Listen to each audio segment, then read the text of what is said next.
Good evening.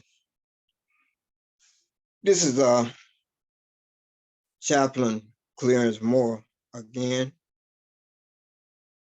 and I got a few things I want to say before I talk today. Before you have to excuse me, you might see me reach over and get a swallow out of my coffee. Been a tiring day, and I'm still not through because I have a class to teach on inner healing for training some people who wants to be lay counselors, either in the church or in the community. This is the sharecroppers heart-to-heart conversation. And the few things I want to say is I just had an interesting conversation with my wife, who I love dearly. She'd never been a sharecropper. She's been in the city all her life. She was wanting me to dress up, which I refused to do. She wanted me to do things that she called proper. I mean, like I said, I want you to understand something. We've been together for 30 some years, almost 40 years. So we know each other. But if I got to dress up and I got something important to say to you, you about to jump off a cliff, or you done jumped off a cliff, and I'm finna tell you how to fix your broke leg, and I got to dress up to do that, then I ain't doing you no good. So I love what I'm doing. I love trying to help people. I learned that, as I said, from my grandmama, who was a sharecropper. And when we came out to cotton fields, we, like I said, talked. Now, we did dress up on the weekend when we went down to Blue Front in Hollandale. We met with our friends. We would put on our best, but today, what I want to say is that welcome to what I got to say. And I didn't mean, if I insult you, please forgive me. But that's not what I'm purposing here. As I was saying just out of church today, one of the members stopped me and said, I listened to your commentary from last week, and it really was helpful. That's the whole purpose of this. Sitting on a porch out there in the country, and we would get together, it was to help each other. We would have fun, we laugh and jokes, and I might crack a few jokes. I think I'm cracking a few jokes. But today I am going to continue what we talked about last week. And that silence is an enemy. Silence is an enemy. We wouldn't be what we had as Black people in this country if we had been silenced and letting those who've been lying on us and saying that we lazy and that it is sad what happened in Alabama, when now it's up to either 5 or 6 young people who've been arrested for shooting up them peoples in that at that 16-year-old party. It's sad that the young lady who died, she's 20 years old, she was white, got shot in the neck because they turned around in this man's yard. It's sad that the young man got shot because he went to the wrong house. And, and every now and then you have your thoughts and I have mine, but sometimes we need somebody to give a perspective on some of this stuff. And then there you, on top of that, you and I have pains and stuff that we haven't been sharing with people for years. For years. And sometimes we just need to hear somebody say something encouraging. Or give you some kind of understanding as to what you was having. And I'm giving you the benefit of my knowledge, my experience more than knowledge. As I said, I'm Chaplain Clarence Moore. It may be funny, but my actual real name is Clarence Glass Moore. Yes, Glass Moore. And I'm a Southern, as you can tell. I hope you can. I'm right here in Mississippi. I'm in my house. I'm in my bedroom. Of course, my wife say, do you want me to move anything back around? No, I don't want you to move nothing. I want to talk. And I'm hoping that you get something out of this today. This is going to be part two. Part two. Silence is an enemy. I was talking to someone who very dear to me. And as always, especially the women's in my family, sisters and whatever. And I always try to make them feel, to me, they're beautiful. So I say stuff like sweetheart or baby or whatever. But one of them told me one day, say, your love for me as I'm not going to say because you figure out that I'm talking about whoever. You may not know them, but you'll figure out what part of the family I'm talking about. So, but using the word sweetheart or baby or whatever, I can't deal with that.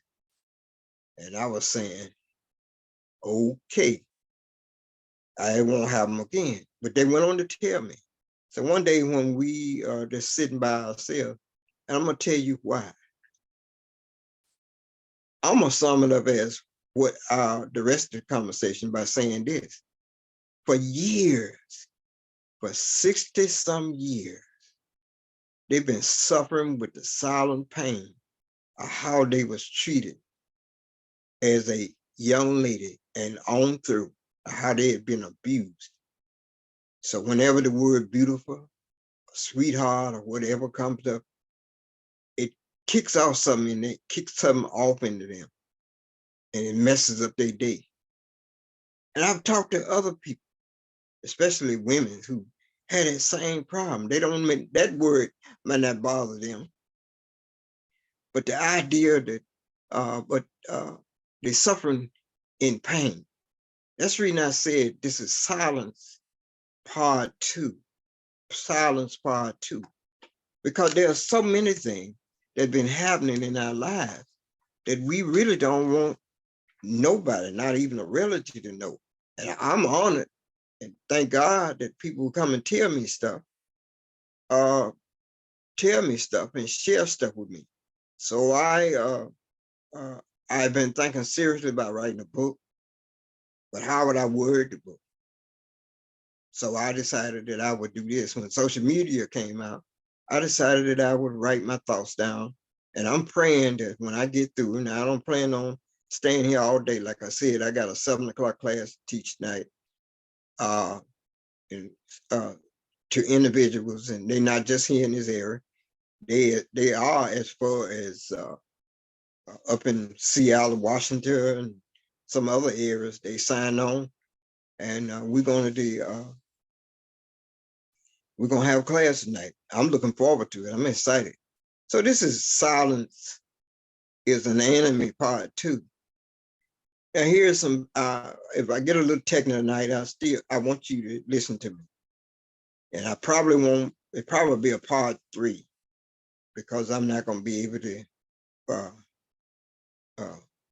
say all what I want to say. I want to say from the beginning, yes, I have taken counseling classes, both behavior classes in college and in seminary and online classes. I'm a member of the American Association of Christian Counselors and et cetera, yada, yada, yada, whatever. But,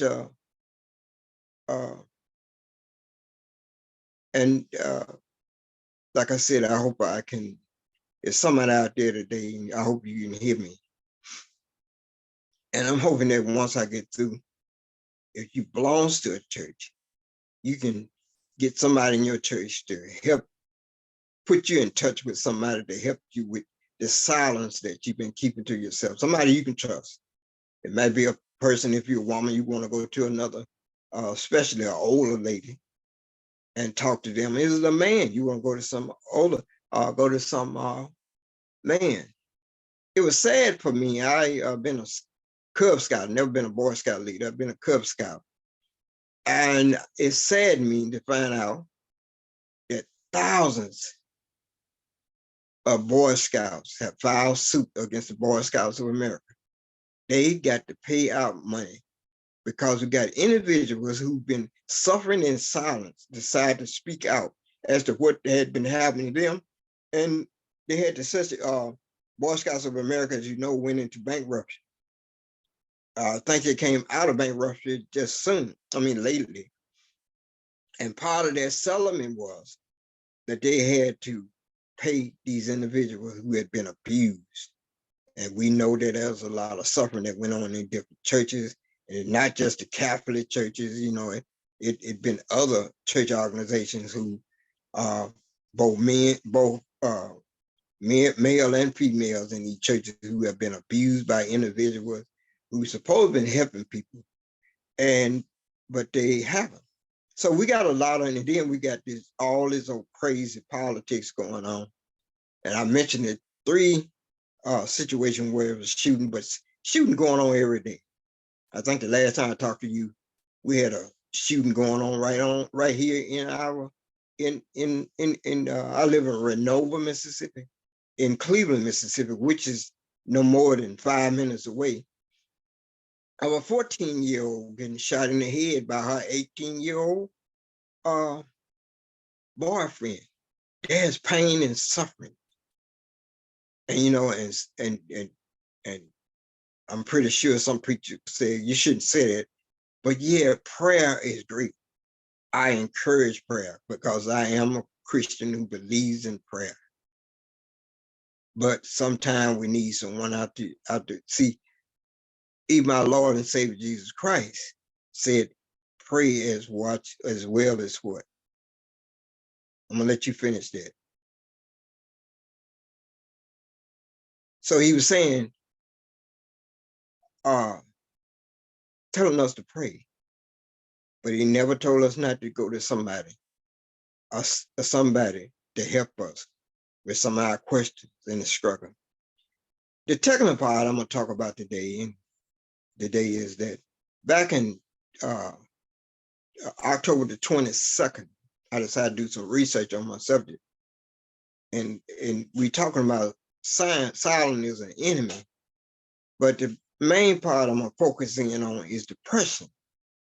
And when I get through reading this, then you understand why I'm talking about depression as being part of our why people are silent, and why people. I told you last time, they've gotten to the point they're so silent they don't even come outside.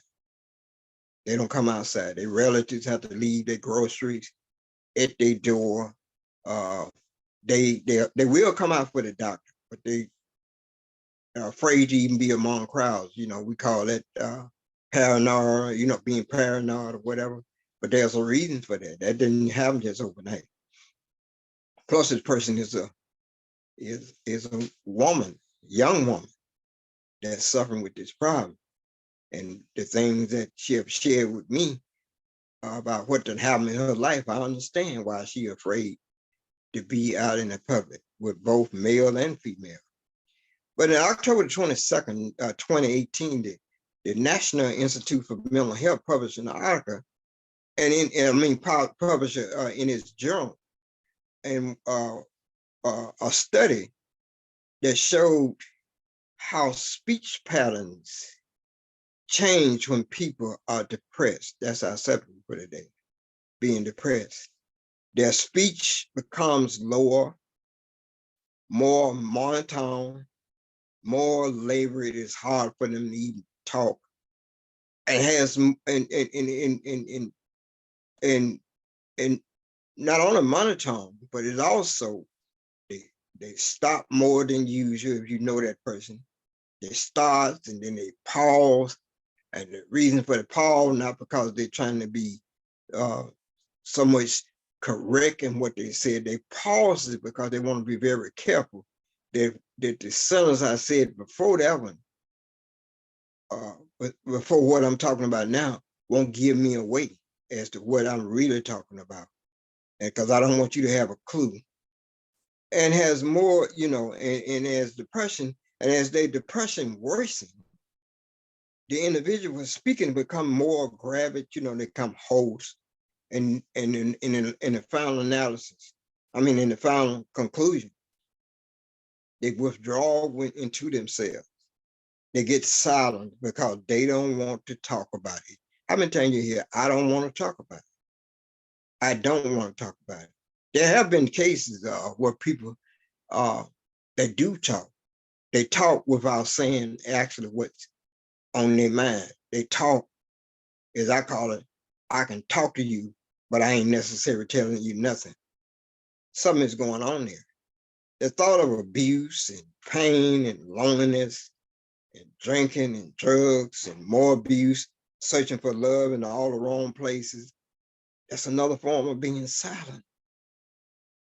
It's another form of being silent, because I'm allowing myself to be abused because I've come to the conclusion that that's how I'm gonna get love.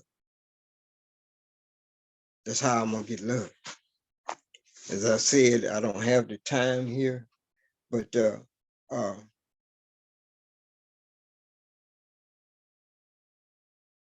gonna try to stop this in 30 minutes, and we'll come back at it. Again, I don't want to tie myself out.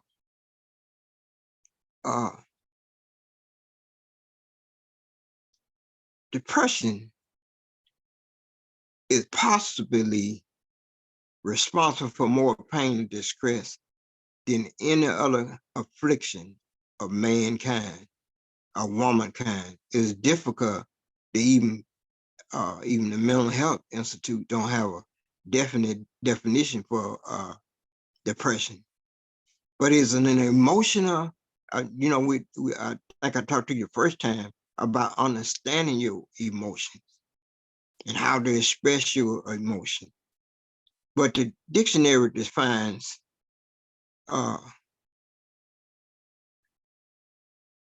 depression as an emotional condition. Is neither neurotic or psychotic, characterized by feeling of hopelessness. I just got through Jim Mitchell's mother. I'm feeling no hope.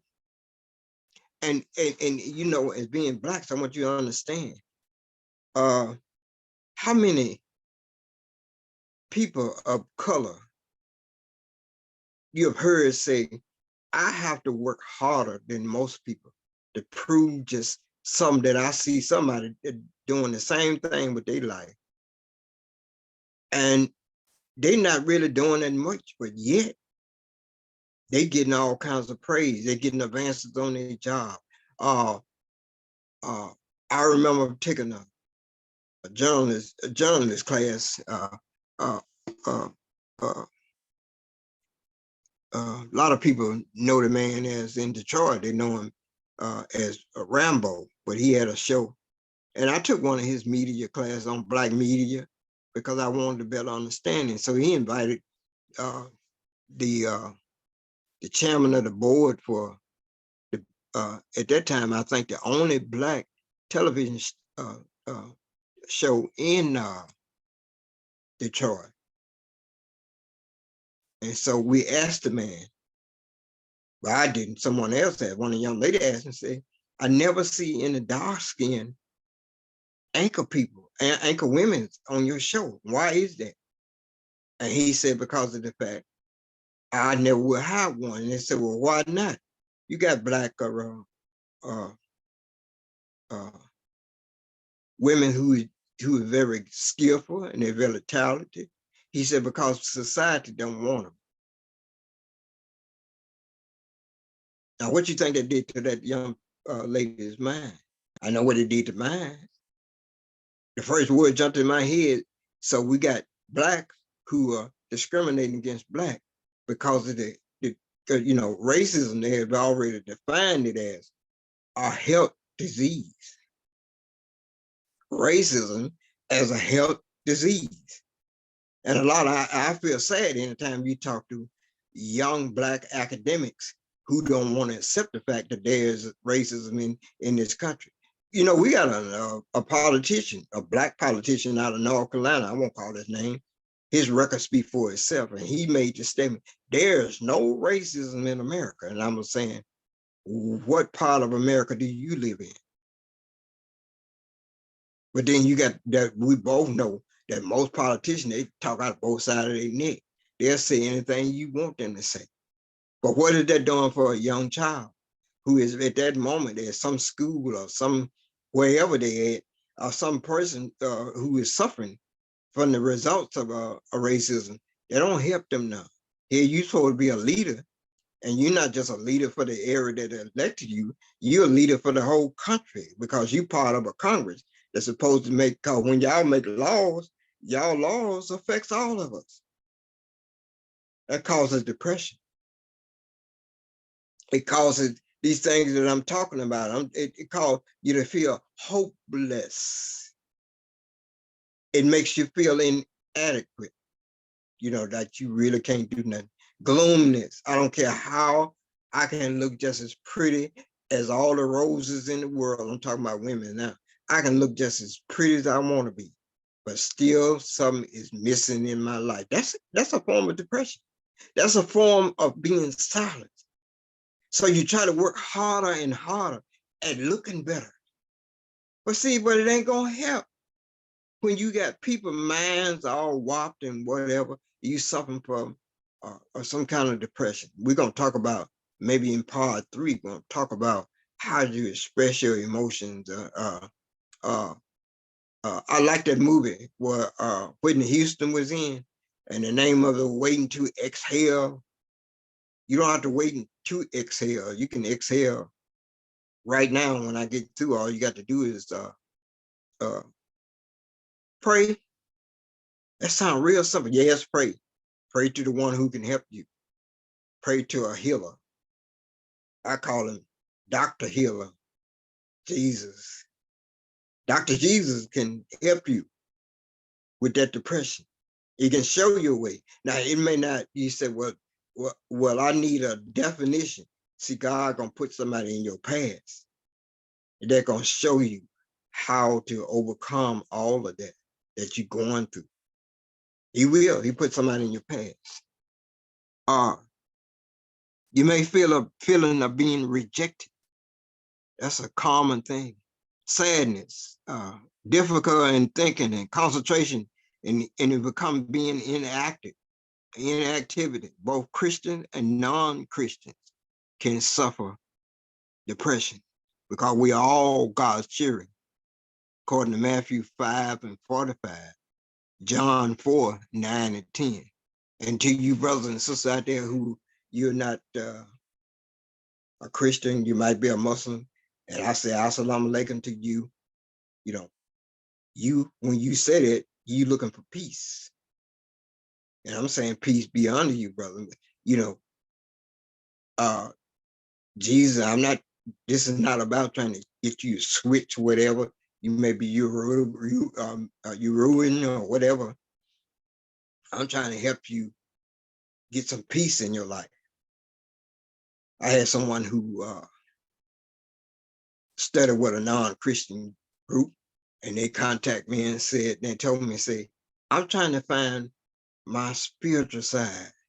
I'm trying to find some balance. And it's all because of these, because they don't feel good about themselves. And when you don't feel good about yourself, then you don't your relationship with other people. If you married, or if you're trying to find it, and if you don't share that with your partner, then you end up being your silence will destroy that relationship sooner or later. You got to be able to understand how to express your emotions. As I told you what this older lady told me, you can't go to God.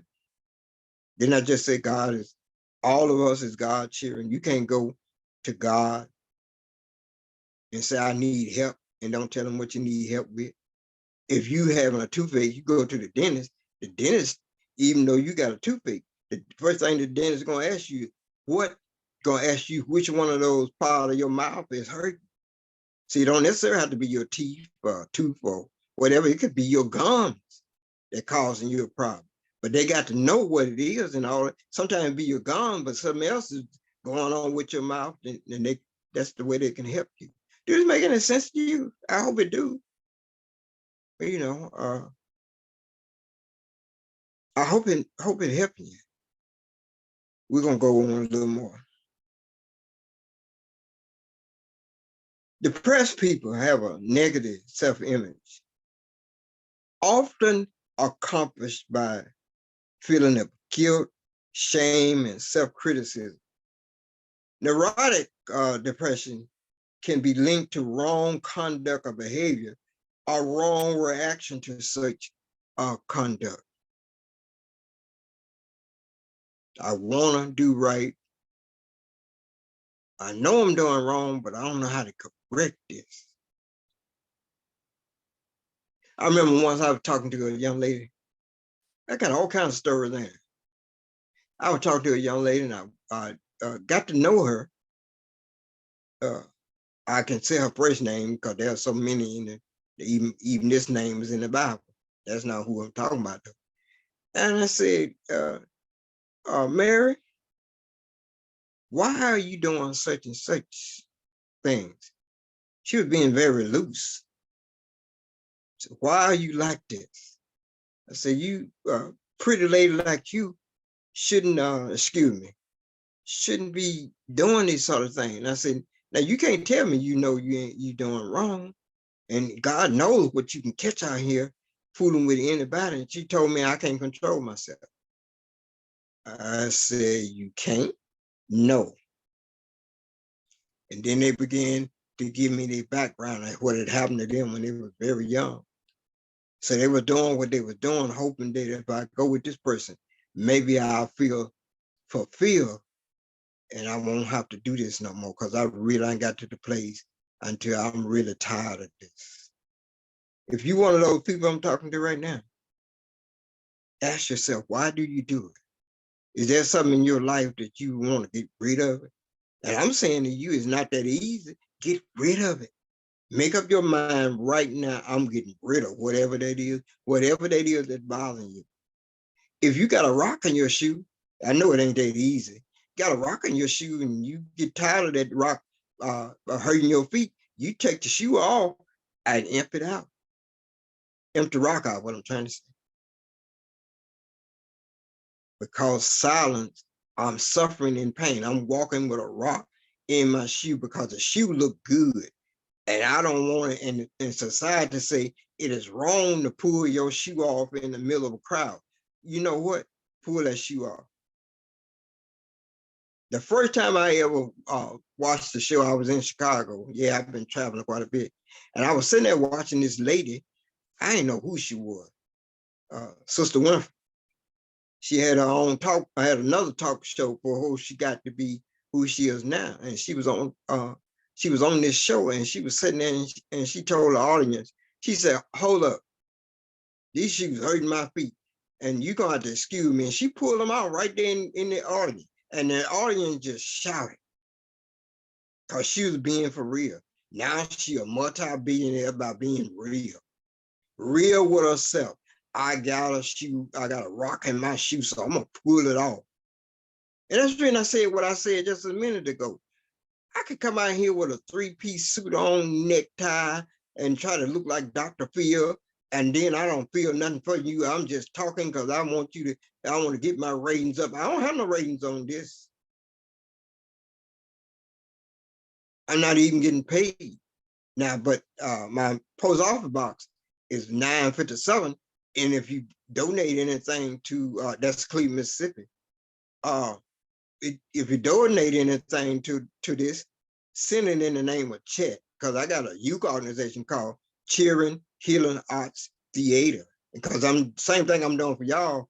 Say I had to go to the cheering when I'm working with them, and we sit down and we do beads, and the girls make cute little pink and blue and yellow beads, and they make bracelets, and we're gonna begin to make some earrings and all those kind of things, whatever.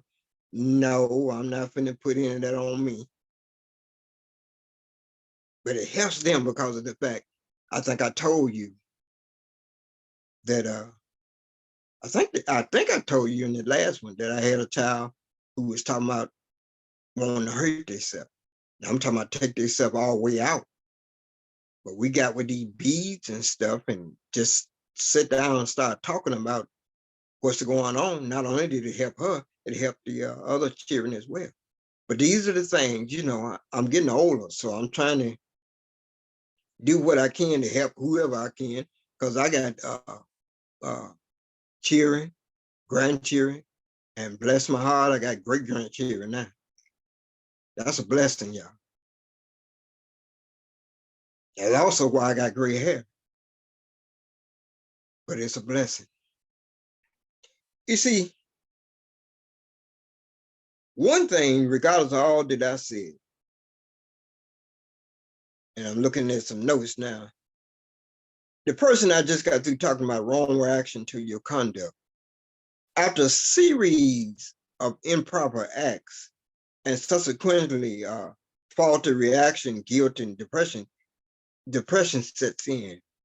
If sin is at the heart of the problem, it should never be minimized. You shouldn't minimize what you're doing, and especially if you know that you're doing wrong. So some people don't even know that they're doing. Some people, they are honestly ignorant of what they're doing. I got a young man told me that every time when he was in school and every time the teacher called his name, he wouldn't answer. So the teacher took him outside the classroom and said, "Boy, I'm tired of every time I call your name, you don't answer. What's your problem?" He said, "I ain't got no problem. You ain't been calling my name." So what you mean, ain't your name so-and-so, so-and-so? No. Well, what is your name? My name is MF. How did you get to be MF? That's the only thing my mama called me. I never been called by that other name you've been talking about. Well, son, your name is so-and-so, so-and-so. And he said that's how he learned his name. Now, he have told me some other things that I didn't believe it happened in the world. But guess what? He have developed into a productive, nice young man. That's because of the fact in silence, you can be ignorant in silence too. Do that make any sense to you? Yes. Let's go on so we get through for today. Neither should support be given to the idea that other people are responsible for our behavior problems. No, it shouldn't have. When you find out the truth about your behavior, do something about it. Now, I mentioned you about Mary. I have no idea. Did she do anything about her problem? What I do know is that her problem caught up with her. She ended up losing her marriage. And because of that problem, her children were taken away from her by her husband. So that means I'm sure if she didn't get over her problem, she ended up being a lonely person. But I'm not going to do it. If I would tell you her background, there's no excuse. Eventually, I did talk to her, not just once, but more than once. And she got to the place she started listening to me. I don't know if she stopped her action and what she was doing and whatever, but she was such a nice person. I'm hoping that she did. And I'm hoping she got her life together.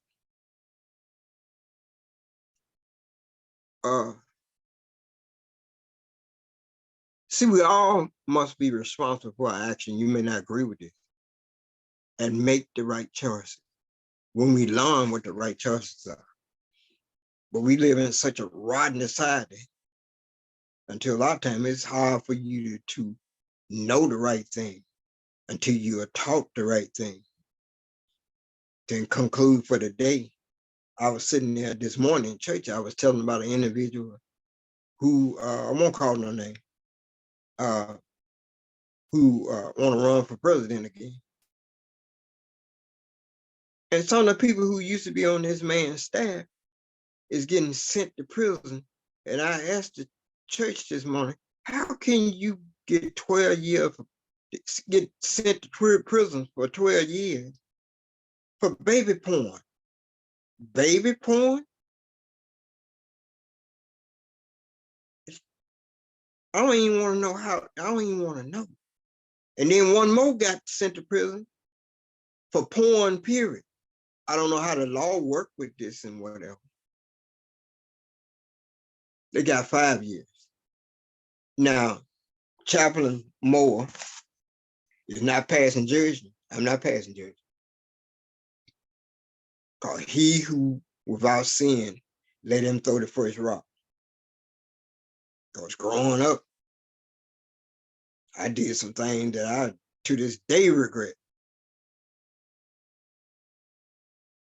But what I did was I tried to correct them. I did. I tried to correct it. But even in trying to correct something, you need to know how to, the right way to correct it. So don't be silent, y'all. Because some people, there's enough people out there gonna try to keep you, make you silent. I'm gonna call this name. DeSantis down there in Florida is a good example. He don't want the Black History talk. That's another way of trying to silence you. Then they come out with this stupid stuff about CRT. And those of you who don't know, CRT, the way they describe it, is not real. CRT, critical race theory, that's a first-year law class. A first-year law class. And they've taken it and turned it into propaganda. And it hurts me anytime I see a bunch of young Blacks up behind individuals who teaching this garbage. They don't realize that they're being silent and making you compliant to a lie. And you, instead of studying to show thyself approved, I will rebel against the Bible. When you rebel against the Bible, in most cases, I see the Bible because some of them don't adapt to God. That's not the real God, but they accept the God. Yeah, I've been you talking Chaplain Moore, Pastor Moore, but you see, I've been a Muslim. I studied as a Jehovah's Witness. I definitely, study as a Baptist. Right now, I'm a full gospel Baptist. I don't plan on changing. Did I say I was Muslim? Yeah, I was in the Nation of Islam for a long period of time. Then I was a nationalist, Black nationalist. Hated everything. Hated even. Hated. You could not give me a Fruit of the Loom white underwear. You couldn't give me those. I wouldn't wear them. Which was crazy. Wouldn't wear those because I didn't want them next to my body. But I wore white shirts. See how the world works on you? Think about what I just said. I just thought about what I said. But do you know, this off the subject a little bit, but when you injured and you want to keep bacteria out your wounds, especially around your feet or whatever, white socks is the best thing to wear. Putting a white bandage over your wounds. Now I'm finna take this another way. Light from God shining into light, L-I-G-H-T, shining into your wound from the healing power of God can help you today. Listen to me. It can help you. How do I know? Go ahead and help me. Help you understand your wound. And once you understand your wounds, you can tolerate it better. And I mention every time I talk to you, I am in a wheelchair. I have to have devices and, like a walker and my wheelchair and stuff to get around. But the more I understand my wound, I understand my disease, it's called severe polar neuropathy. I'm beginning to understanding I can tolerate it even better. But at the same time, I'm working on it. I haven't stopped working on it. And that's what you got to do. Now, I'm going to end this by saying this today. God loves you. I love you. I never met you. I love you. How can I love someone when I ain't met them? Yes, I do. I love you. And, you know, it don't matter what level of society you're in. We got to learn how to be able to tolerate and work with other people. That don't mean you understand them or understand their lifestyle or whatever, but you got to learn. Is that right? That's the reason I ended up and proud of it, following Jesus, because Jesus worked with gamblers, thieves, people who had some real shady backgrounds, like a tax collector. What worse individual at that time that you could work with? You know, for some of you, tax collectors, same as internal revenue. You know, the people who ripped me and my wife off this year, they ripped us off. They really did. But you got to learn how to work with them. Now, I'm upset with the institution. I ain't necessarily, you know, you got workers in there, probably some nice people just doing what they was told so they can buy some bread and butter and put on their table. Silence is an enemy. Speak up for yourself. Speak up for yourself. Speak up for yourself.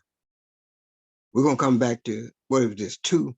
We're going to come back to part 3 because I just got started dealing with the emotion. The whole purpose in this discussion is to become emotional whole. Become emotional whole. Well, I told you from my experience, I'm not going to tell you anymore about me, why I'm doing what I'm doing. But I tell you this, I've been through some situation. I've been through some experience, and I thank God for them because what it did was enable me to help others. See, now I can, when my time do come, I can smile and say, Lord, I did what you asked me. I mean, I did it the way everybody else wanted me to do it, but I did it though, the best way I knew how. Now, y'all be blessed and y'all be careful out there. And, y'all be careful. And to all you young folks out there who going to the proms, have fun, but be careful. You don't need no drugs to make you feel good.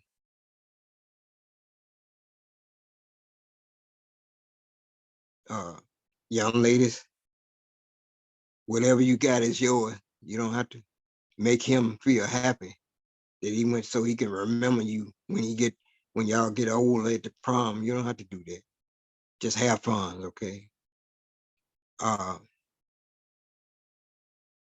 And watch yourself, because he cheering young folks at this birthday party. I'm sure they didn't never think that anything would happen to them. It's sad. It's sad. One of the young men, 2 of them actually, according to the news, now I'm not going to what the news said, one of them had a scholarship. I think it was yesterday. The school now saying they don't even know him. In other words, he lost that scholarship just being, mother was saying, well, he don't carry no gun. He don't do, it don't matter. You with the wrong crowd. The wrong crowd. So he done messed up his career. They done lost lives of young folks who had promising careers. And I'm not going to even try to find out what was the shooting all about. I know it's something crazy. Silence.